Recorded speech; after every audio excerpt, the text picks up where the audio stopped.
저것은 쓰레기야, 가라. 억만장자가 소리치며 소년을 버스 창문 밖으로 밀어냈다. 소년은 아무도 손을 내밀지 않은 진흙 속으로 떨어졌다. 그러나 그때 흙길에서 하얀 말이 나타났다. 소리 없이 그의 앞에 멈춰 섰다. 그리고 그 후에 일어난 일은 아무도 감히 무시할 수 없었다. 서울의 분주한 강남대로는 그 어느 때보다 혼잡했다. 끊임없는 자동차 소음과 서두르는 사람들의 발걸음 사이에서 민우는 허름한 배낭을 메고 버스를 기다리고 있었다. 12살의 그는 이미 몇 년 동안 학교를 마치고 집에 가는 길에 수제 유자차를 팔아왔다. 그의 어머니는 매일 새벽에 일어나 정성스럽게 음료를 준비했고 민우는 그것을 팔아 가족의 생계를 돕고 있었다.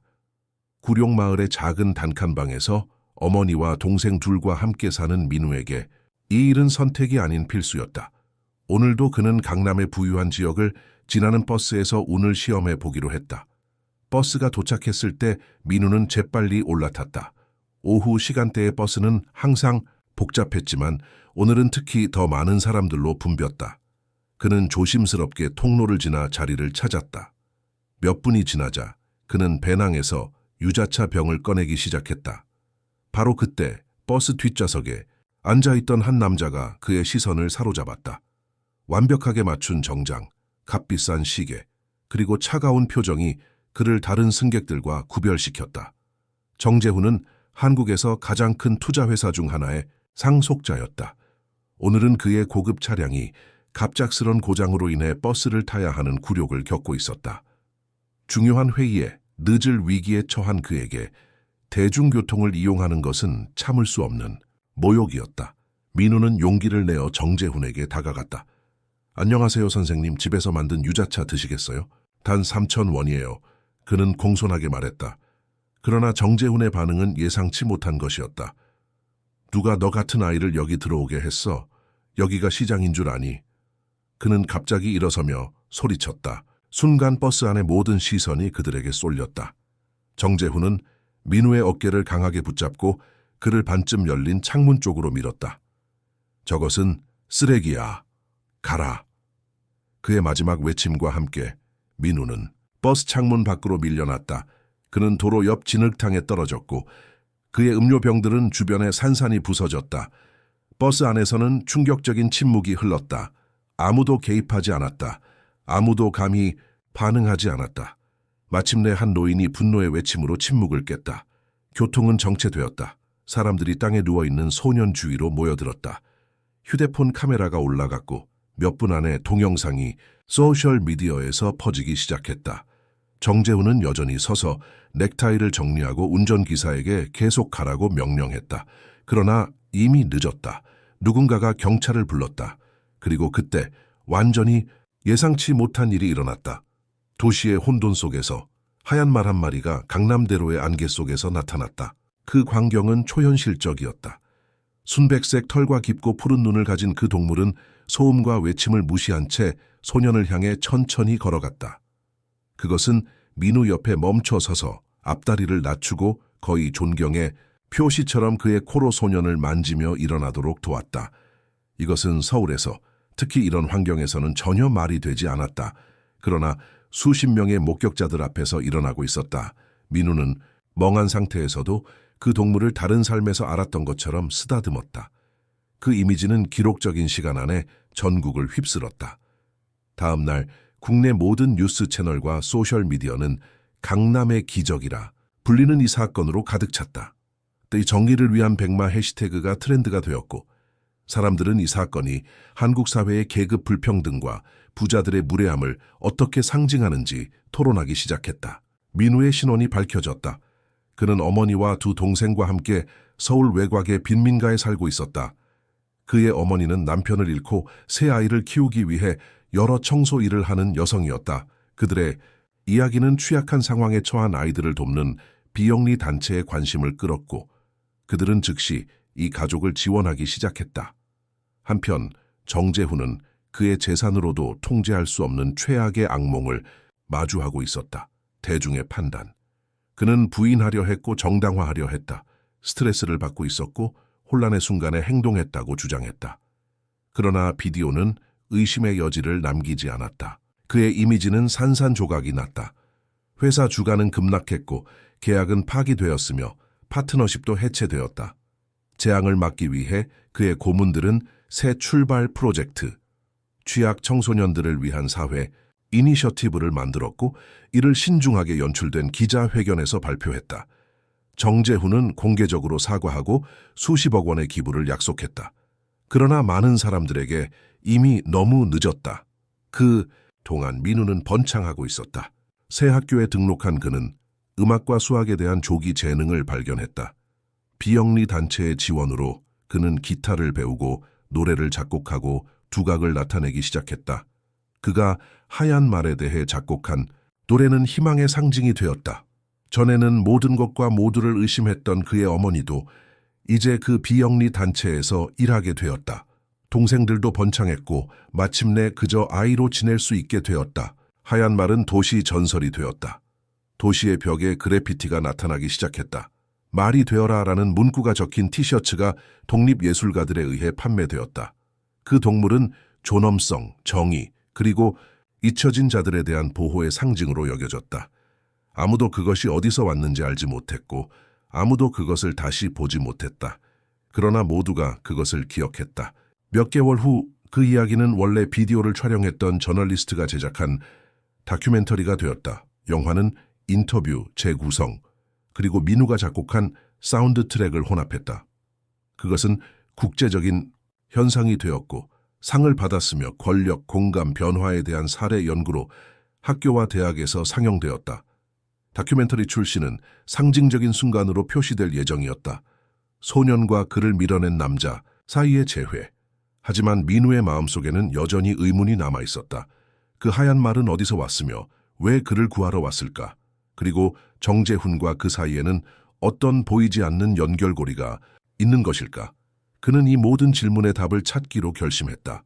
그리고 그 답은 그가 상상했던 것보다 훨씬 더 가까이에 있었다. 재회는 짧았지만 의미로 가득 찼고 생방송으로 전달되었다. 정재훈은 미리 연습한 말을 반복하려 했지만 민우의 단순한 질문에 놀랐다. 괜찮으세요? 그 질문에는 비꼼이 아닌 단지 진정한 호기심만이 담겨 있었다. 그 순간 모두가 보았다. 무언가가 변하고 있었다. 한때 오만하고 접근 불가능했던 그 남자가 울었다. 정치적 후회가 아닌 고통스러운 인식에서 비롯된 눈물이었다. 그는 다시 인간이 되었다. 사건 발생 후 일주일 동안 민우의 생활은 완전히 바뀌었다. 그와 그의 가족은 비영리 단체 희망의 날개가 제공한 강남의 작은 아파트로 이사했다. 민우는 처음으로 자신만의 방을 갖게 되었고 동생들은 좋은 학교에 다니게 되었다. 그러나 가장 놀라운 변화는 민우 자신에게 일어났다. 그가 새로운 학교에서 음악 수업을 들었을 때 교사는 즉시 그의 특별한 재능을 알아보았다. 소녀는 듣는 즉시 어떤 멜로디도 재현할 수 있었고 자연스럽게 자신의 작곡을 시작했다. 나는 항상 머릿속에서 음악을 들었어요. 그는 수줍게 설명했다. 하지만 그것을 연주할 방법이 없었어요. 이제 그는 학교의 피아노와 기타를 사용할 수 있었고 그의 손가락은 마치 항상 그 악기들을 알고 있었던 것처럼 건반과 현 위를 움직였다. 비디오가 처음 인터넷에 올라온 후 단 몇 시간 만에 그것은 이미 수백만 번의 조회수를 기록했다. 강남에서 하얀 말의 등장은 많은 사람들이 메시지로 받아들였다. 사회의 가장 약한 구성원들을 대우하는 방식에 대한 경고, 말은 존엄성과 우아함의 상징입니다. 한 문화평론가가 인기 토크쇼에서 설명했다.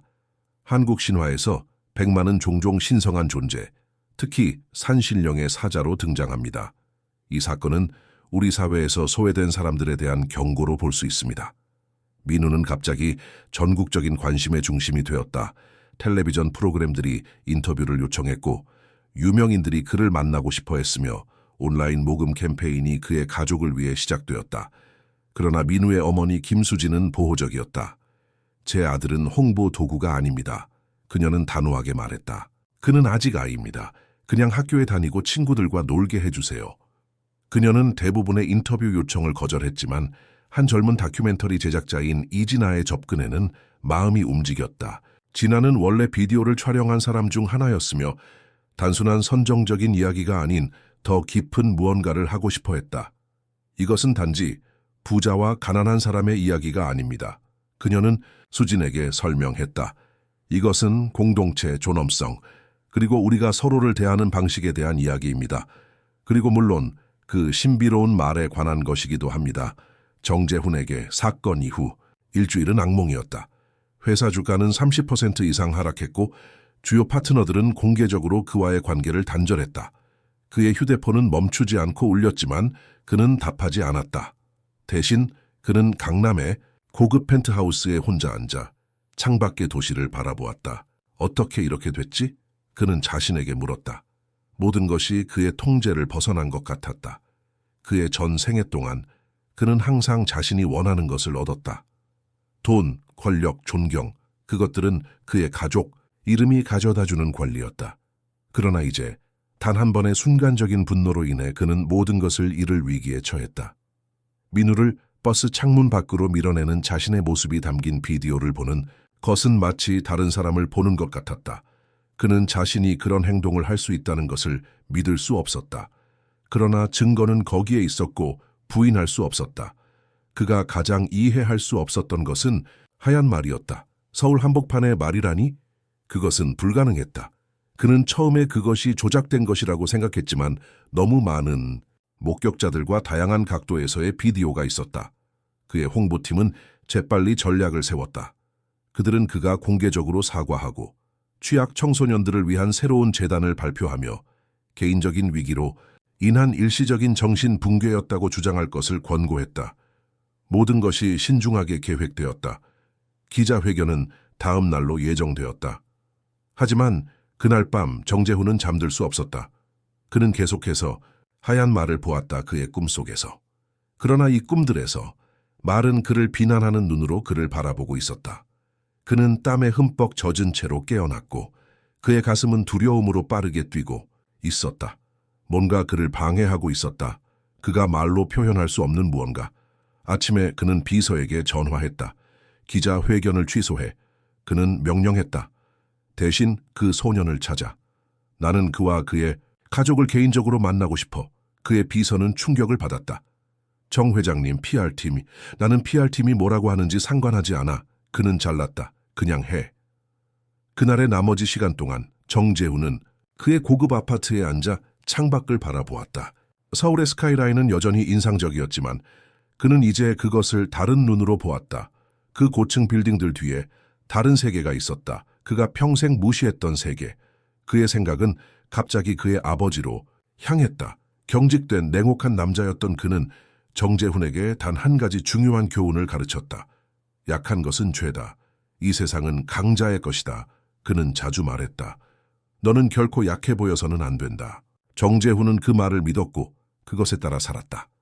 그러나 이제 처음으로 그는 그것이 진실이 아닐 수도 있다고 의심했다.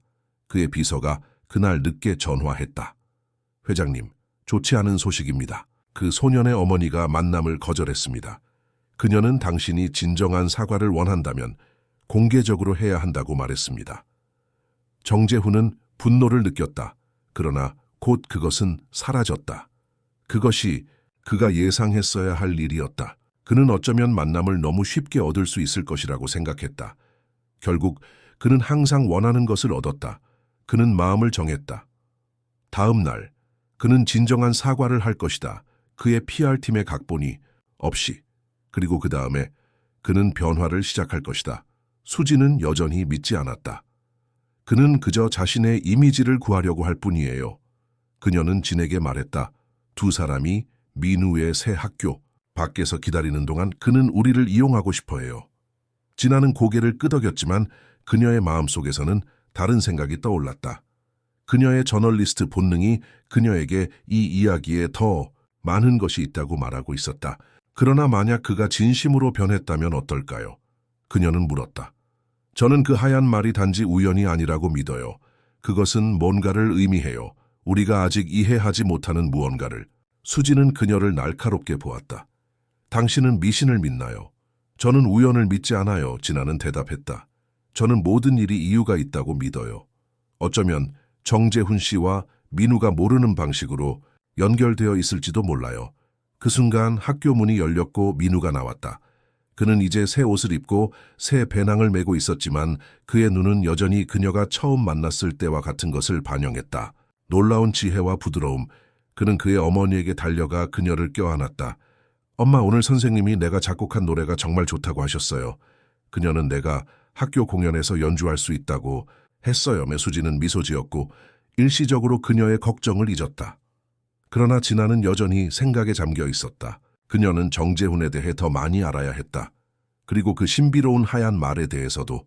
그리고 그녀는 정확히 어디서부터 시작해야 할지 알고 있었다. 그날 밤 민우는 그의 새 침대에 누워 천장을 바라보았다.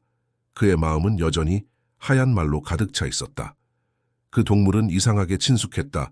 마치 그가 전에 만난 적이 있는 것처럼.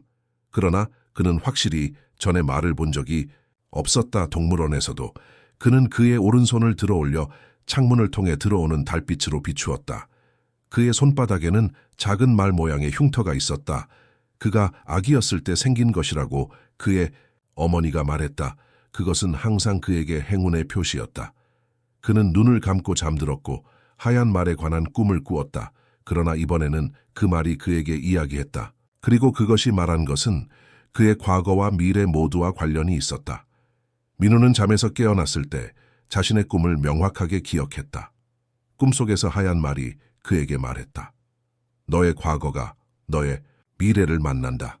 그 말의 의미는 불분명했지만 민우는 그것이 중요하다는 것을 알았다. 아침에 일어나 그는 손바닥의 말 모양 흉터를 다시 살펴보았다. 어쩌면 그것은 단순한 우연이 아닐지도 모른다. 진아는 정재훈에 대한 조사를 시작했다. 그녀는 수년간의 신문 기사, 재무 보고서, 그리고 인터뷰를 검토했다. 표면적으로 그는 성공적인 사업가였다.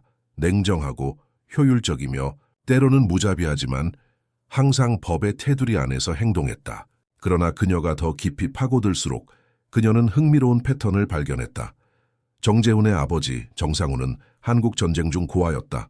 그는 고아원에서 자랐고 나중에 금융계에서 자신의 길을 개척했다. 그는 성공한 후 고아원에 정기적으로 기부했지만 그의 공헌에 대해 이야기하는 것을 거부했다. 이것은 정재훈의 현재 행동과 대조적이었다. 그는 항상 자신의 자선 활동을 대대적으로 홍보했다. 더 흥미로운 것은 정상훈이 말과 깊은 연결을 가졌다는 것이었다. 그는 은퇴 후 작은 승마장을 소유했고 특별히 백마를 좋아했다. 그가 9년 전에 건강이 악화되었을 때 그는 모든 말을 팔았다. 하나를 제외하고 그의 가장 좋아하는 백마는 죽을 때까지 그와 함께 있었다. 진아는 펜을 내려놓고 생각에 잠겼다. 이것은 단순한 우연일까? 아니면 더 깊은 연결이 있을까? 한편 정재훈은 그의 PR팀이 준비한 모든 각본을 무시하고 직접 작성한 진심 어린 사과문을 읽기 위해 언론 앞에 섰다. 저는 변명의 여지가 없습니다. 그는 떨리는 목소리로 말했다. 제가 한 일은 용서받을 수 없습니다. 저는 단지 그 소년과 그의 가족에게 진심으로 사과하고 싶습니다. 제가 어떻게 보상할 수 있을지 모르겠지만 저는 그들과 직접 만나 이야기하고 싶습니다. 기자들은 질문 세례를 퍼부었다. 하얀 말에 대해 어떻게 생각하는가? 그가 전략적으로 이 사건을 이용하고 있는 것인가? 그는 사임할 계획이 있는가? 그러나 정재훈은 대답하지 않았다. 그는 단지 고개를 숙이고 떠났다. 그의 행동은 많은 사람들을 놀라게 했다. 특히 그를 아는 사람들을. 정재훈은 항상 완벽하게 통제된 공개 이미지를 유지했다. 그가 감정을 보이는 것은 전례가 없었다. 민우의 노래는 학교 공연에서 센세이션을 일으켰다. 하얀 말의 노래라고 불리는 그 곡은 단순했지만 감동적이었다. 그는 이야기를 그대로 말하지 않고 대신 버려진 느낌과 갑작스러운 구원의 감정을 표현했다. 관객은 눈물을 흘렸고 기립 박수를 보냈다. 학교 교장은 그의 손을 잡고 민우의 어깨에 다른 손을 올려놓았다. 이 소녀는 특별한 재능을 가지고 있습니다. 그는 군중에게 선언했다.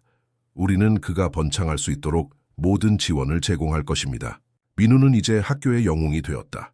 다른 아이들은 그를 존경의 눈빛으로 바라보았다.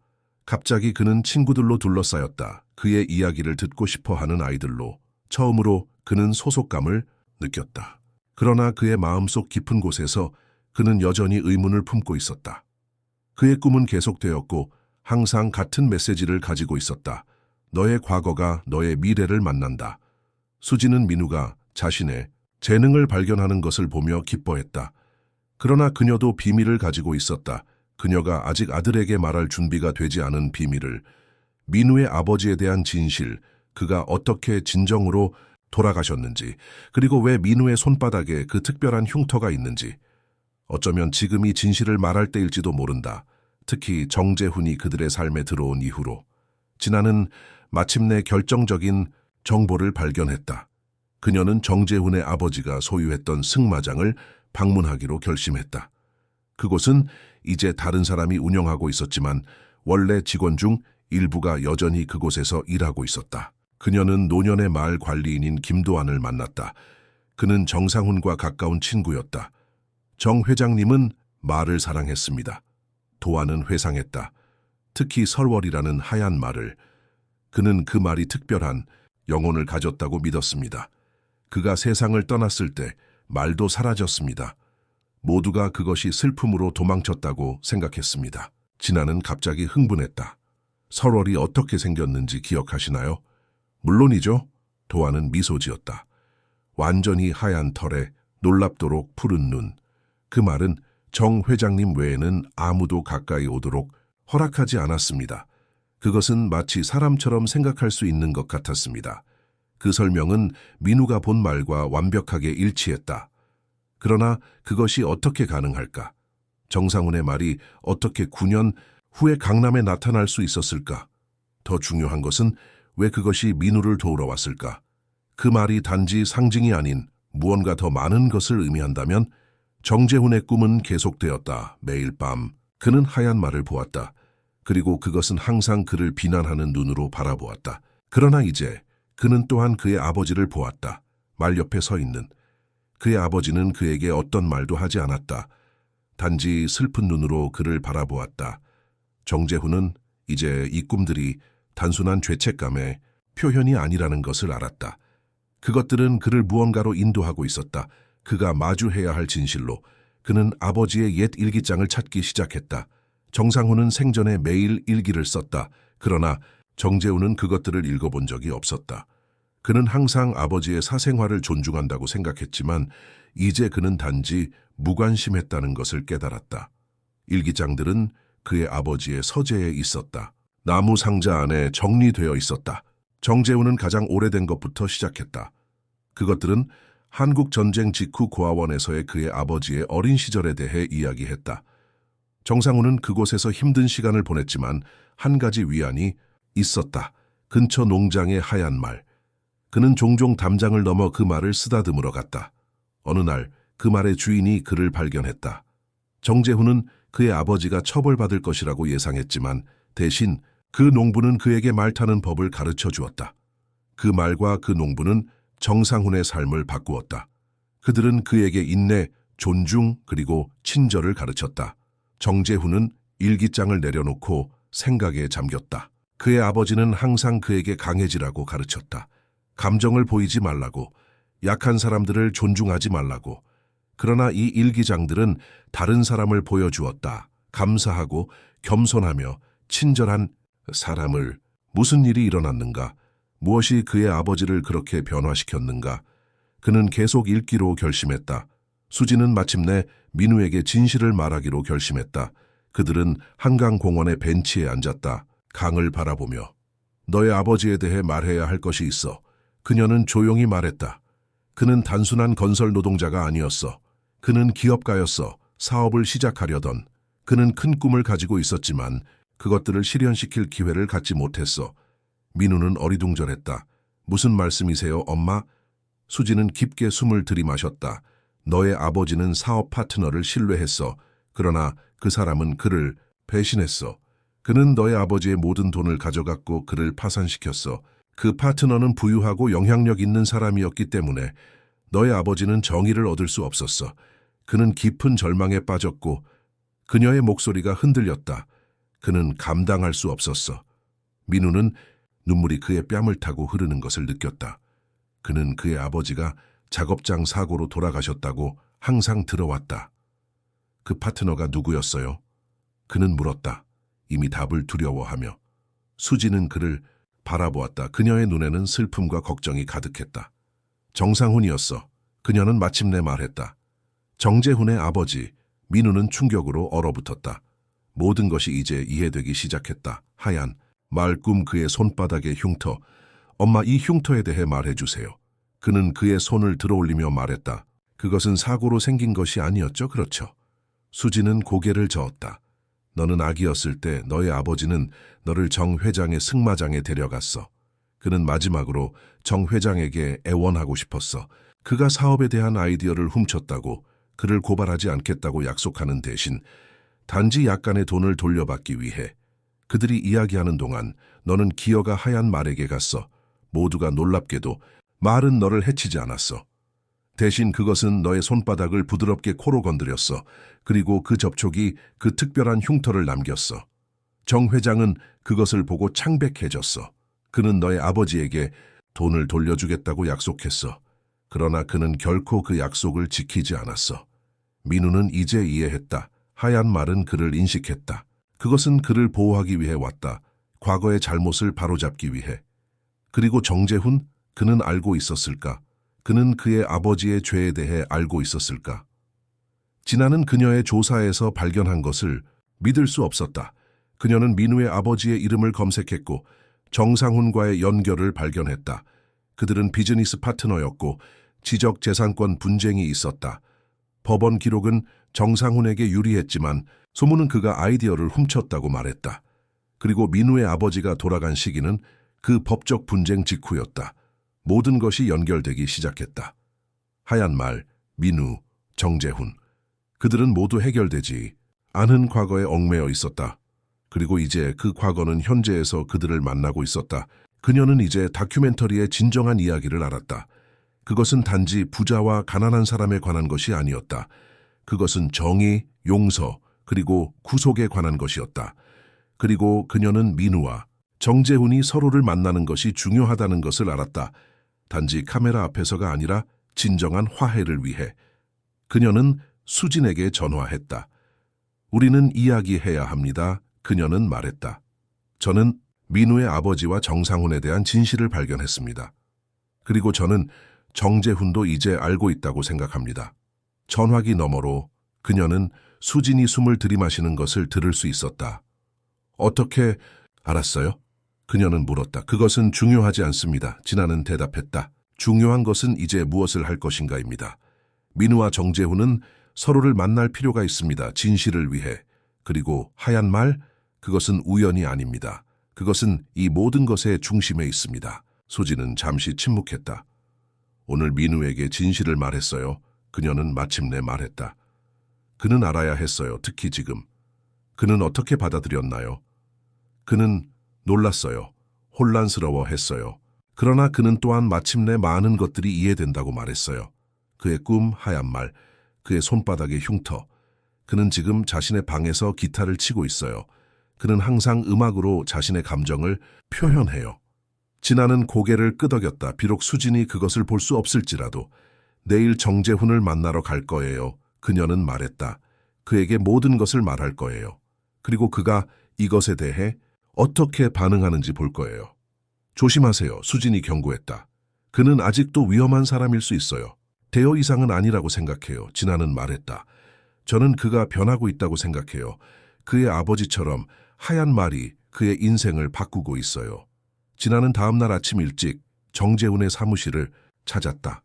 그녀는 예상대로 비서의 저항에 부딪혔지만 그녀가 하얀 말과 정상훈에 대한 정보를 가지고 있다고 언급하자 문이 열렸다. 정재훈은 그의 넓은 사무실 창가에 서 있었다. 서울의 스카이라인을 내려다보며. 그는 진아가 들어오자 돌아섰다. 그는 지난 몇 주 동안 크게 변했다. 그의 얼굴은 더 수척해 보였고 그의 눈은 깊은 생각에 잠겨 있었다. 저는 당신이 옳으라고 생각했습니다. 그는 말했다. 당신이 전체 이야기를 알아내기 시작했다는 것을 알고 있었습니다. 진아는 놀랐다. 그녀는 방어적인 태도나 적대감을 예상했지만 그의 태도는 거의 체념한 듯했다. 저는 방금 제 아버지의 일기를 읽었습니다. 그는 계속했다. 그가 민우의 아버지에게 한 일에 대해 제 전 생애 동안 저는 제 아버지를 존경했습니다. 그는 아무것도 없는 상태에서 시작하여 제국을 건설했습니다. 그는 저에게 세상이 강자의 것이라고 가르쳤습니다. 그러나 그는 저에게 그가 어떻게 그 제국을 건설했는지 결코 말하지 않았습니다. 그는 책상에서 낡은 가죽 일기장을 집어들었다. 그는 아이디어를 훔쳤습니다. 많은 아이디어를. 민우의 아버지로부터만이 아닙니다. 그는 평생 동안 다른 사람들의 창의성을 이용했습니다. 그리고 자신의 것이라고 주장했습니다. 그의 전체 제국은 거짓말에 기반하고 있습니다. 진아는 조심스럽게 그를 관찰했다. 그의 분노는 명백했지만 그것은 다른 사람을 향한 것이 아니라 자신을 향한 것 같았다. 그리고 하얀 말은요. 그녀는 물었다. 정재훈은 쓴 미소를 지었다. 설월, 제 아버지의 유일한 진정한 사랑. 이상하지 않습니까?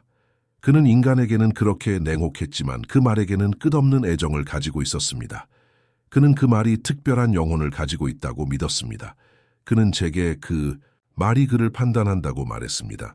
그의 행동을 보고 그가 정의롭게 행동하는지 보는, 물론 저는 그것이 미신이라고 생각했습니다.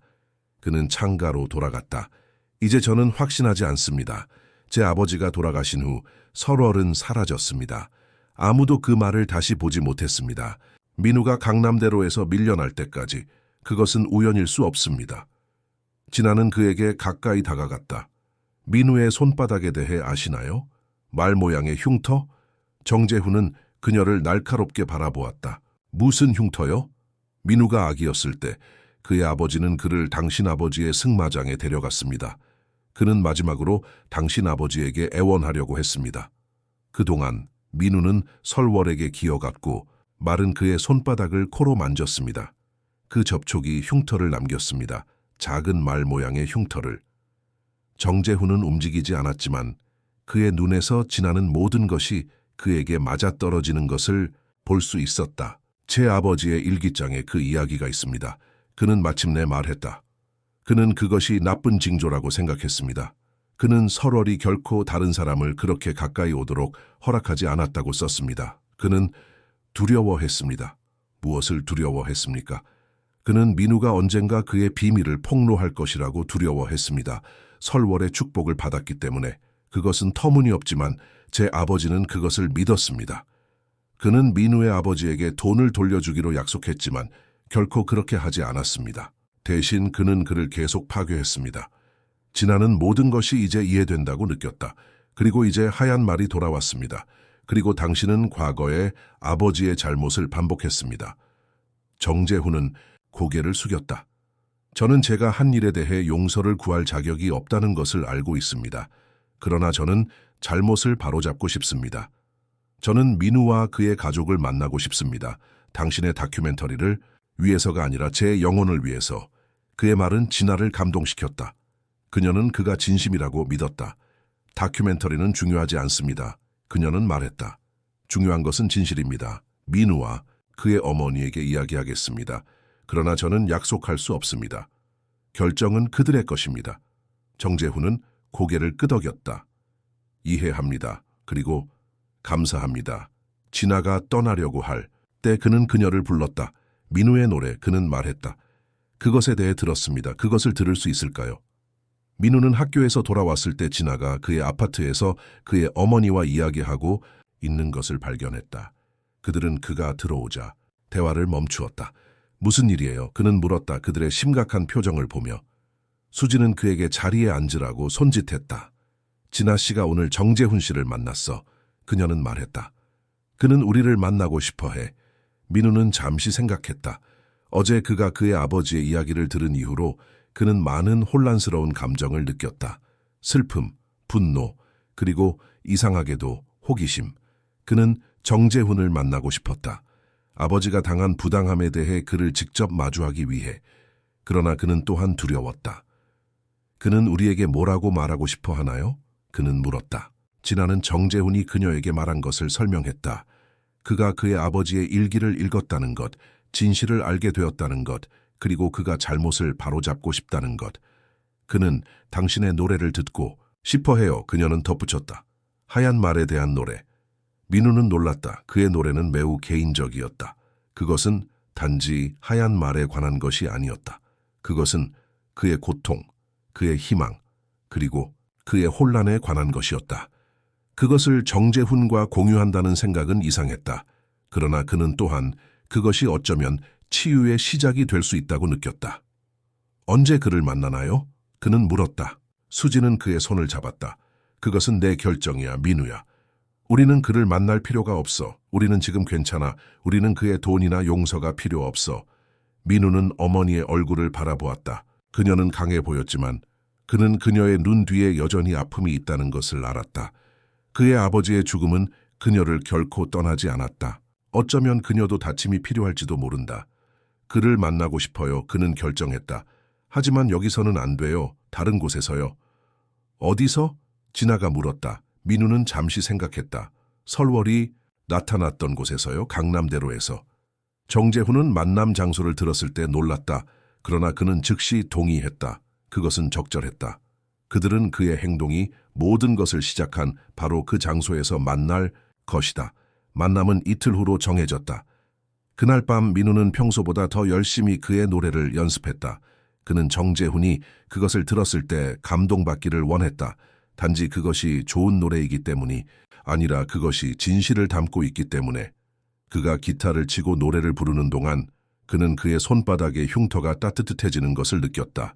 그는 그것을 바라보았고 잠시 동안 그는 흉터가 빛나는 것을 볼 수 있었다고 맹세할 수 있었다. 수지는 부엌에서 저녁 식사를 준비하면서 아들의 노래를 들었다. 그녀는 민우가 그의 아버지를 닮았다고 생각했다. 같은 정열, 같은 감수성, 같은 재능. 그녀는 남편이 그의 아들이 성장하는 것을 볼 수 없다는 것이 슬펐다. 그는 민우를 매우 자랑스러워했을 것이다. 그녀는 정재훈을 만나는 것에 대해 여전히 확신이 없었다. 그녀는 그가 진심으로 바뀌었는지 의심했다. 그러나 그녀는 민우의 결정을 존중했다. 그리고 어쩌면, 그저 어쩌면 이것이 그들에게 다침을 가져다 줄 수 있을 것이다. 한편 정재훈은 그의 넓은 펜트하우스에 혼자 앉아 있었다. 민우와 그의 어머니를 만날 생각에 긴장하며 그는 무엇을 말해야 할지 확신이 없었다. 미안합니다는 충분하지 않았다. 어떻게 그가 그의 아버지가 저지른 잘못과 그 자신이 저지른 잘못을 모두 바로잡을 수 있을까? 그는 근처 테이블에 놓인 서류 뭉치를 바라보았다. 그것은 그의 회사의 지분 49%를 민우의 가족에게 양도하는 법적 문서였다. 그것은 시작에 불과했지만 그것은 무언가였다. 그러나 그는 그것이 충분하지 않다는 것을 알았다. 돈은 잃어버린 아버지를 되돌려줄 수 없다. 그것은 고통의 세월을 지울 수 없다. 그는 이제 그의 아버지의 또 다른 비밀을 발견했다. 민우의 아버지가 죽은 후 정상훈은 수진에게 다가갔다. 그녀에게 돈을 제안하며 그녀는 거절했다.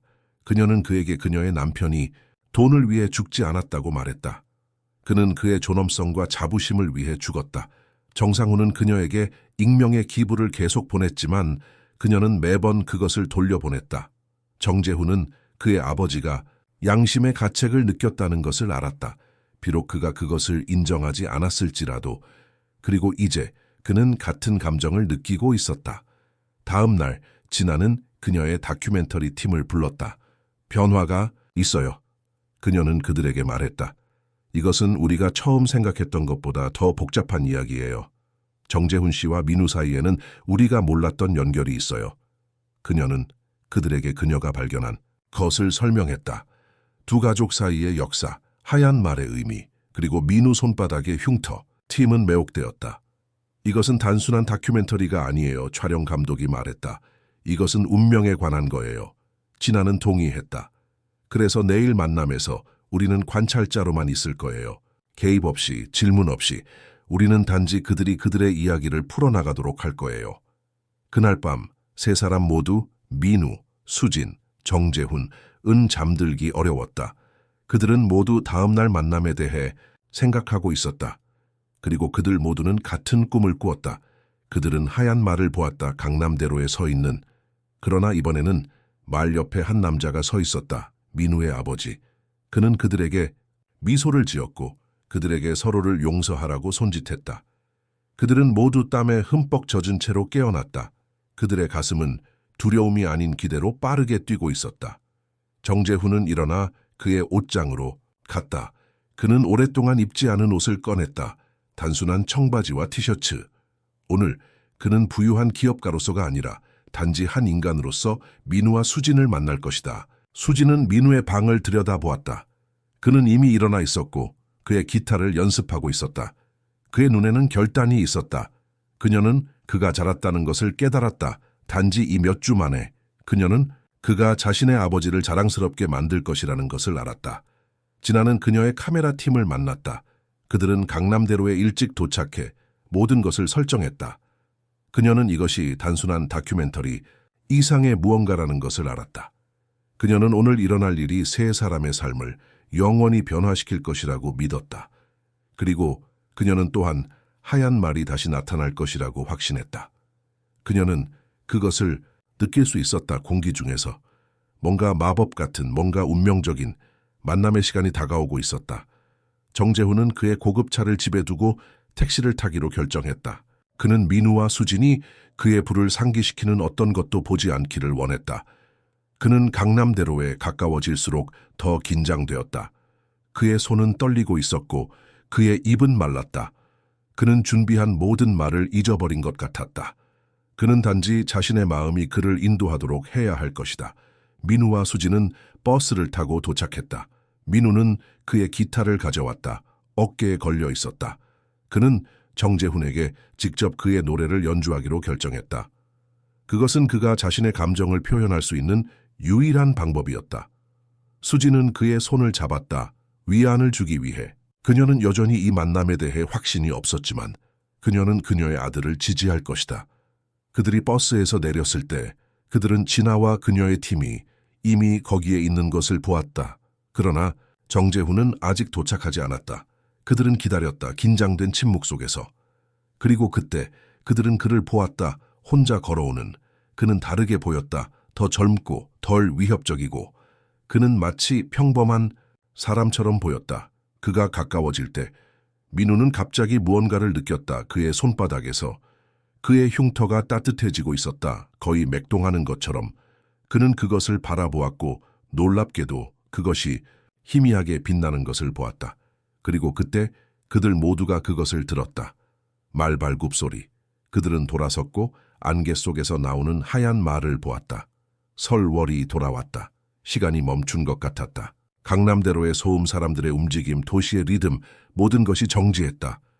그곳에는 단지 그들만 있었다. 민우, 수진, 정재훈, 그리고 하얀 말 설월. 말은 천천히 그들에게 다가왔다. 그 우아한 걸음이 아스팔트 위에서 거의 춤을 추는 것 같았다. 사람들이 모이기 시작했다. 휴대폰 카메라를 들고 이 초현실적인 장면을 촬영하고 있었다. 설월은 먼저 민우에게 다가갔다. 소녀는 움직일 수 없었다. 경외감으로 얼어붙은 채. 말은 그의 앞에 멈춰 서서 그의 눈을 깊이 들여다보았다. 그리고 천천히 그것은 그의 손바닥을 향해 코를 내렸다. 민우는 본능적으로 그의 오른손을 들어 올려 그의 흉터를 드러냈다. 설월의 코가 그것에 닿았을 때 밝은 빛이 번쩍였다. 모든 사람이 볼 수 있는. 그것은 단순간이었지만 그 순간에 민우는 모든 것을 보았다. 그의 아버지 승마장 그리고 어린 정재훈 멀리서 바라보고 있는. 그는 갑자기 이해했다. 정재훈도 그곳에 있었다. 어린 소년으로. 그는 그의 아버지가 민우의 아버지를 배신하는 것을 보았다. 그는 항상 알고 있었다. 설월은 다음으로 정재훈에게 갔다. 남자는 떨고 있었다. 두려움과 기대감이 뒤섞인 채. 말은 그를 바라보았고 그의 눈에는 비난이 아닌 슬픔이 있었다. 그리고 그때 그것은 불가능한 일을 했다. 그것은 앞다리를 구부리고 깊은 절을 했다. 용서를 구하는 것처럼. 정재훈은 놀라움으로 숨이 막혔다. 그는 그의 손을 뻗어 말의 머리를 부드럽게 쓰다듬었다. 미안해. 그는 속삭였다. 말에게만이 아니라 모든 사람에게. 마지막으로 설월은 수진에게 갔다. 여성은 눈물을 흘리고 있었다. 조용히. 말은 그녀의 앞에 멈춰 서서 그녀의 손에 코를 대었다. 그녀는 옛 기억이 떠오르는 것을 느꼈다. 그녀의 남편이 그녀에게 설월에 대해 이야기했던 때, 그가 그 말이 그들의 아이에게 어떻게 반응했는지에 대해 놀랐던 때. 그는 항상 우리 아들이 특별하다고 말했어. 그녀는 말했다. 목소리가 감정으로 흔들리며. 그리고 그때 강남대로 한가운데서 이 세 사람은 마침내 마주 보고 섰다. 진아의 카메라가 계속 돌아가고 있었지만 그녀는 그것을 거의 잊었다. 그녀는 매혹되었다. 이 순간의 강렬함에. 정재훈이 먼저 말을 깼다. 저는 모든 것을 알고 있었습니다. 그는 인정했다. 그의 목소리는 평소에 확신이 없었다. 어린 소년으로서 저는 제 아버지가 당신의 남편에게 한 일을 보았습니다, 수진 씨. 저는 그가 당신의 남편의 아이디어를 훔치는 것을 보았고 그를 망치는 것을 보았습니다. 저는 아무 말도 하지 않았습니다. 저는 제 아버지를 너무 두려워했고 너무 존경했습니다. 그리고 시간이 지나면서 저는 그것을 잊으려고 노력했습니다. 저는 그의 방식으로 살았습니다. 성공만이 중요하다고 스스로에게 말하며. 그는 민우를 바라보았다. 그러나 당신을 버스 창문 밖으로 밀었을 때 저는 제 아버지가 되었습니다. 권력에 취해 무자비하고 냉혹하게, 그리고 하얀 말이 나타났을 때 저는 알았습니다.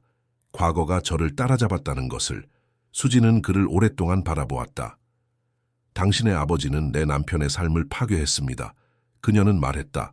그녀의 목소리는 차분했지만 강했다. 그리고 당신은 내 아들을 다치게 했습니다. 어떻게 제가 당신을 용서할 수 있을까요? 정재훈은 고개를 숙였다. 저는 용서를 구하지 않습니다. 그는 말했다. 그것은 제가 구할 자격이 없는 것입니다. 저는 단지 도울 기회를 구합니다. 제가 할 수 있는 방식으로. 당신의 남편의 아이디어는 제 아버지가 훔쳤지만 그것은 여전히 대단한 아이디어였습니다. 제가 그것을 현실로 만들 수 있도록 해주십시오. 당신의 남편의 이름으로 제가 그의 꿈을 완수할 수 있도록 해주십시오. 그의 아들과 함께. 민우는 지금까지 조용히 있었다. 그는 그의 기타를 어깨에서 내려놓고 정재훈을 바라보았다. 그는 그가 꿈에서 보았던 것을 기억했다. 그의 아버지, 화해를 구하는. 제 아버지는 용서하는 사람이었어요. 그는 마침내 말했다. 그는 친절하고 창의적이었어요. 그는 항상 더 큰 그림을 보았어요. 그는 제가 용서를 배우기를 원했을 거예요. 그는 그의 기타를 잡았다. 당신에게 들려드리고 싶은 노래가 있어요. 그리고 강남대로 한가운데서 다가오는 차들이 그들 주위로 돌아가고 사람들이 모여들고 설월이 조용히 지켜보는 가운데 민우는 그의 노래를 부르기 시작했다. 그것은 하얀 말에 관한 노래였지만 그것은 또한 용서, 화해 그리고 새로운 시작에 관한 것이었다. 그의 목소리는 맑고 강했으며 기타 연주는 아름다웠다. 그가 마지막 코드를 칠 때 침묵이 내려앉았다. 정재훈의 뺨 위로 눈물이 흘렀다. 수지는 그녀의 손으로 그녀의 입을 가리고 있었다. 감정을 억누르려고 애쓰며. 그리고 설월은 민우 옆에 서 있었다. 충성스럽고 보호적으로. 진아는 이 모든 것을 카메라에 담았다. 그녀 자신의 눈에서 눈물이 흐르는 것을 무시하며. 그녀는 이것이 단순한 다큐멘터리가 아니라는 것을 알았다. 그것은 삶을 변화시키는 순간이었다. 실시간으로 펼쳐지는.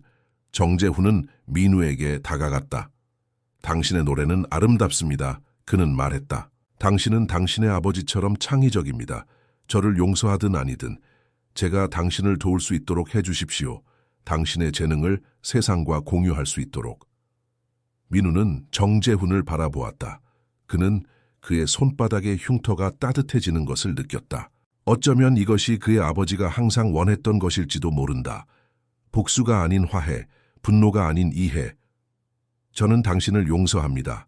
그는 말했다. 갑자기 그 말이 맞다고 느끼며. 그리고 저는 우리가 함께 일할 수 있다고 생각해요. 뭔가 좋은 것을 만들기 위해. 수지는 충격을 받은 것처럼 보였지만 천천히 그녀도 고개를 끄덕였다. 내 아들은 그의 아버지의 지혜를 가지고 있습니다. 그녀는 말했다. 그리고 저도 그 지혜를 신뢰할 것입니다. 당신이 진심이라면 정재훈 씨, 우리는 당신의 도움을 받아들이겠습니다. 그 순간 설월이 큰 소리로 울었다. 거의 기쁨의 소리처럼. 그리고 그때 가장 놀라운 일이 일어났다. 말이 빛나기 시작했다. 내부에서 빛이 나오는 것처럼. 빛은 점점 밝아져서 결국 모든 사람이 눈을 가려야 했다. 그리고 빛이 사라졌을 때 설월도 사라졌다. 그러나 그곳에는 한 남자가 서 있었다. 미소를 짓고 있는. 민우는 즉시 그를 알아보았다. 그의 아버지였다. 수지는 충격으로 비틀거렸다. 불가능해. 그녀는 속삭였다. 그러나 그것은 불가능하지 않았다. 민우의 아버지는 살아있지 않았다. 그는 단지 잠시 동안 그들과 함께 있었다. 영혼으로. 그는 그의 가족에게 미소를 지었고 그리고 정재훈에게도.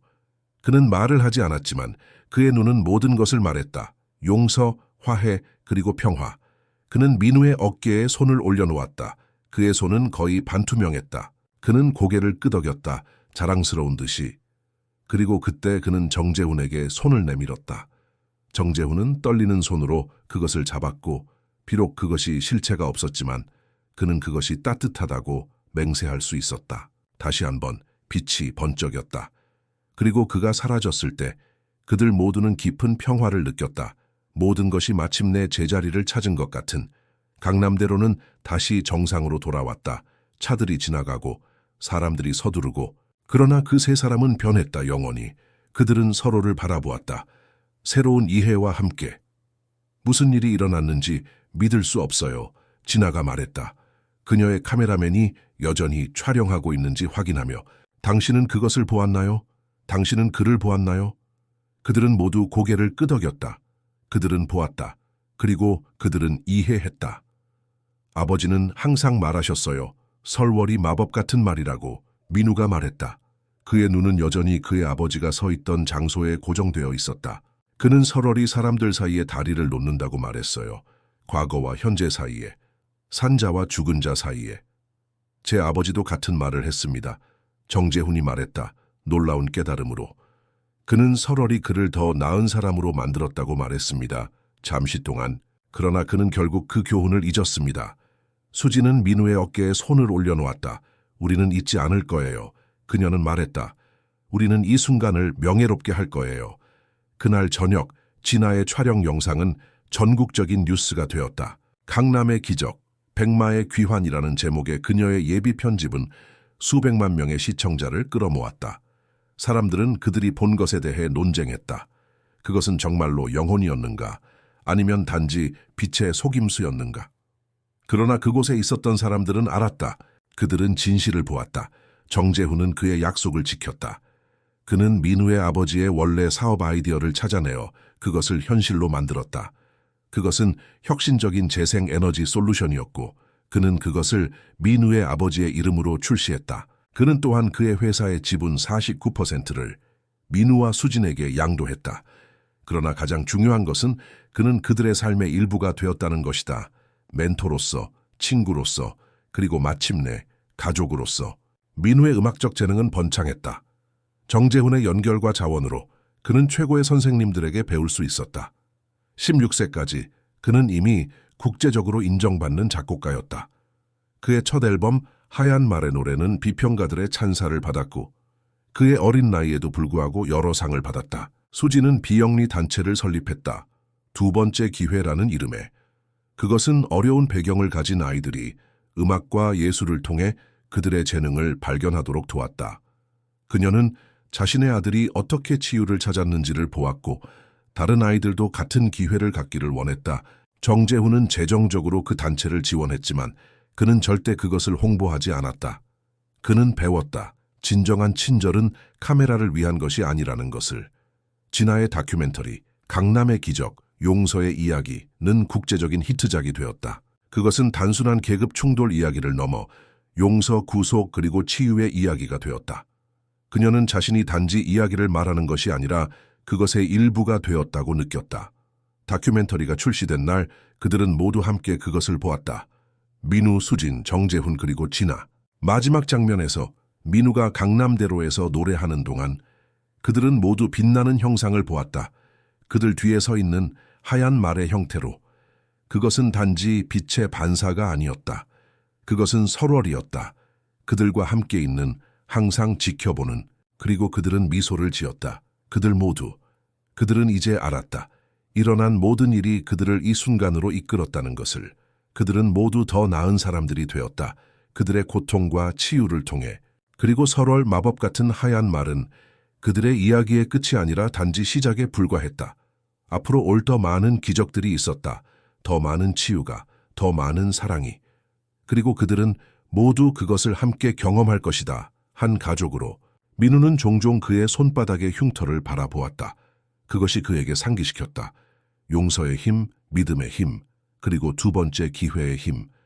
그는 그의 이야기가 다른 사람들에게 희망을 줄 것이라고 알았다. 어둠 속에서 빛을 찾고 있는 사람들에게. 그리고 그는 언젠가 어딘가에서 하얀 말이 다시 나타날 것이라고 알았다. 다른 영혼을 구하기 위해, 다른 이야기를 시작하기 위해 정재훈은 매일 밤 잠들기 전에 감사의 기도를 했다. 그는 더 이상 꿈에서 그의 아버지를 보지 않았다. 대신 그는 평화를 발견했다. 그는 마침내 그가 누구인지 알게 되었다. 그의 아버지의 아들이 아닌 그 자신의 사람, 그리고 그는 그 사람이 좋았다. 수지는 종종 그녀의 남편을 생각했다. 그러나 이제 그 생각들은 슬픔이 아닌 따뜻함을 가져왔다. 그녀는 그가 그들을 지켜보고 있다는 것을 알았다. 자랑스럽게. 그녀는 그의 유산이 살아있다는 것을 알았다. 그들의 아들을 통해, 그리고 그의 아이디어를 통해 이제 세상에 공유된, 그리고 진아? 그녀는 계속해서 이야기를 말했다. 강력하고 변화시키는 이야기를. 그녀는 마침내 그녀의 목적을 발견했다. 사람들이 연결되도록 돕는 것, 다리를 놓는 것, 하얀 말처럼. 그녀는 결코 그녀가 강남대로에서 본 것을 잊지 않을 것이다. 그리고 그녀는 그 마법이 그녀의 작업의 모든 프레임에 스며들기를 바랐다. 어느 날 민우의 8번째 생일에 그들은 모두 다시 강남대로로 돌아갔다. 그들은 그곳에 서서 처음 만났던 곳에서, 그들의 이야기가 시작된 곳에서 그들은 서로를 바라보았고 미소를 지었다. 그리고 비록 그들이 하얀 말을 보지 못했지만 그들은 그것이 거기에 있다는 것을 알았다. 항상 그랬던 것처럼 그들의 가슴 속에, 그들의 이야기 속에 영원히 친애하는. 시청자 여러분, 민우와 정재훈의 감동적인 이야기가 여러분의 마음을 움직였기를 바랍니다. 이 감정적인 여정을 계속하기 위해 저희는 똑같이 매력적인 이야기들로 구성된 특별한 재생 목록을 준비했습니다. 왼쪽의 링크를 클릭하여 찾아보세요. 이 이야기가 마음에 드셨다면 저희 채널을 구독하고 영상에 좋아요를 눌러주세요. 저희는 매일 삶의 복잡성을 탐구하는